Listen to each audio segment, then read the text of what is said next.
منافق انسان چې وي داغه په ژبه باندې د رب ذکر په ډېروالي سره نه راځي. اگر کده کله کله د تسبیح نه ټک وباسي خدا یاد ساته دی الله خپل نه یادوي. ګورې علما یو خبره کوي دې ته لږ سوچ کول غواړي، هغه دا ده خپل الله به ډېر یادو، خو خپل الله چې ډېر یادو یو درې خبرې دي چې دا به په ذهن کې راولي. یو الله یادولو د ډېر یادولو لپاره ولنۍ خبره دا ده چې ما او تا کم ذکر د الله کوو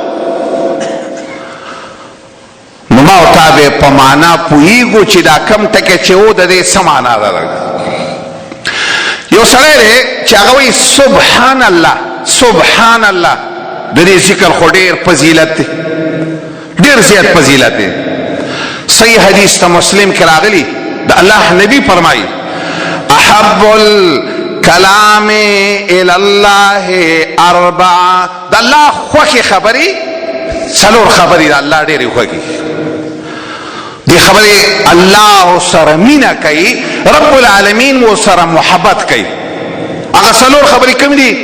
سبحان الله والحمد لله ولا اله الا الله والله اکبر. دا څلور خبرې دا د زمونږ د رب خوښې دي ډېرې زیات. او د الله نبي وایي په دې کې څه فرق نشته چې ته کم یو مخکې وي او که ته کم یو وروسته وي، دا څه نقصان نه کوي. لږ که ته الحمدلله مخکې وي هم فرق نه کوي، که ته الله اکبر مخکې وي، که ته لا اله، خو دا څلور خبرې د الله خوښې دي. بس دا د الله خوښې دي چې څوک یې وایي هغه هم خوښي، هغه ورته ډېر نږدې بندی د الله چې د خولې نه د چا دا ټکې راوځي سبحان الله به. خو دا د دې ټکي فضیلت خو ډېر زیات دی، د سبحان الله خو ډېر فضیلت دی، د الله خوښه خبره ده. ته پرې الله ته نږدې کېږې، خو شرط یې دا دی وروره چې د سبحان الله په معنا خو پوهېږي چې د سبحان الله څه معنا ده. د دې د وجې نه دا ټکی یو چا ویلی سبحانک، دا ټکی د دریاب په منځ کې و د لا اله الا الله یا لا اله الا انت، دا د دریاب په منځ کې یو سړی و د مۍ په خوله کې پروت و، خو دا کلمې د الله داسې خوښې دي که یو سړی د دریاب په منځ کې د مۍ په خېټه کې پروت دی، خو چې د ده د دې خولې نه دا ټکی راوځي الله دومره پې الله ته دومره نږدې چې رب العالمین ولا د عرش د پاسه اواز اوري. بس هغه څوک هغه مئی والا او الله دا قصه په قرآن کې کوي وی وظنوني اذ ذهب مغاضبا فظن ان لن نقدر علیه. الله وی د مئی والا قصه لګا یاد کړي، د قوم ته غوسه د قوم نه لا دا هغه سوچ داو چې زما رب په ما سختی نه راولي، لږ خو سختی پې راله. د مۍ خولې ته چې ولیدو فنادا فی الظلمات الله اله الا انت، یا زما الله زما عقیده خدا ده چې زما ستا نه سوا بل معبود نشته. بس لا اله الا انت یا لا اله الا الله یو مقصد دی د دوانو.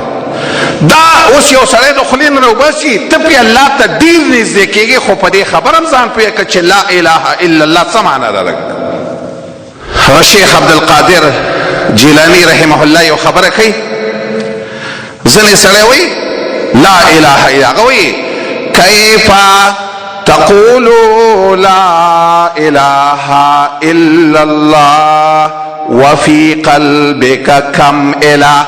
تو په دې خوله چې لا اله الا الله وایې ستا په دې زړه کې څومره الهه پراته دي. لږ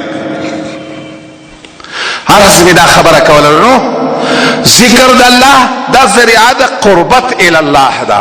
الله ته په سړی نږدې کېږي، ډېر پې نږدې کېږي الله ته.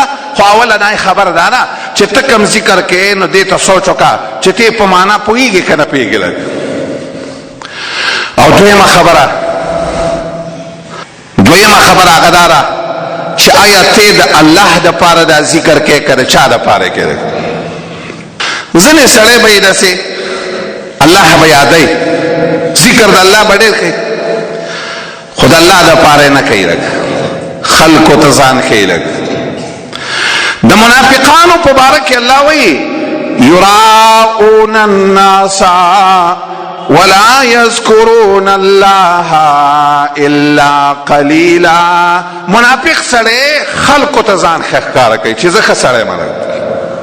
کتا سره لاس کې تسبیح درسئ او د تسبیح نه ټک وباسي چې خلک وایي چې یاره پلانکی ذاکر دی دا ذکر دی خو دا ذکر هغه ذکر دی چې دا د منافقانو ذکر دی. لږ دا په دې باندې ته الله ته نه نږدې کېږي. دا خبر یاد ساته الله ته چې نږدې کېږي د دې دپاره شر دا دی چې ته به صرف د الله دپاره کې لږ ستا به دا سوچي زما الله زما نه خوشحاله شي. زه د یو عالم په باره کې یو واقعه وایم زه ډېر هغه عالم حیرانه کړم. ډېر یو لوی عالم دی په دنیا کې تېر شوی دی احمد ابن حنبل. ده به وایي صرف د الله د رضا ډېر سوچ کاو.